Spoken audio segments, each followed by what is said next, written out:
سلام عليكم ومساء الفل على احلى ناس في الدنيا. يا ريت كلنا نتعلم ان ربنا هو الرزاق، وان الحدوته مش محتاجه لا حرب ولا خناق. اقول لكم ازاي.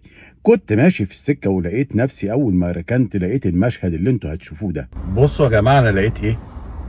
سبحان الله، القطط والكلب واقفين مع بعض ومتناغمين وعايشين. طب ايه بقى؟ احنا كبني ادمين ليه مش عارفين نتناغم مع بعض؟ ما تيجوا نتعلم من الحيوانات دي، بدل اتوجد لهم اكلهم عايشين اهو زي الفل. وايه الألفة دي؟ 4 قطط ومتعايشين مع كلب.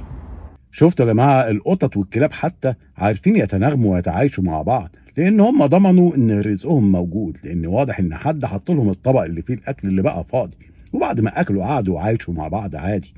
احنا ليه بقى كبني ادمين مش عارفين نفهم ده؟ ما هو ربنا هو الرزاق، وكلنا عارفين ان رزقك هيجيلك.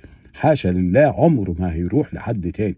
طب بدل انت عارف كده يا ابن ادم، اسعى واعمل اللي عليك، لكن ما تقعدش تحارب في اللي حواليك، تخبط ده بالكتف وتعمل اسفين في ده، وتبقى انت تاجر وتبيع حاجه مثلا تقليد مكان حاجه اصلي، وتقول لها انا اصل بجري على رزقي، ولا تكون صنايعي وتتفق مع واحد على حاجه وترجع تقول له اصل الشغلانه فتحت، ولا تبقى موظف وتتوقف المراكب السايره وتنسى الضمير وتقول انا افتح الدرج واللي هيمشيني همشيه. وانا ما اقصدش مهنه معينه بذاتها، والامثله كتير وانا عارف وانتوا عارفين. يا ابن ادم مش مستاهله خالص لا حرب ولا خناق، وربنا يصلح حالي وحالكم ونبقى من الناس المحترمين، ونعرف ان ربك هو الرزاق، ولا محتاجه حرب ولا خناق. السلام عليكم، بس بالعافيه.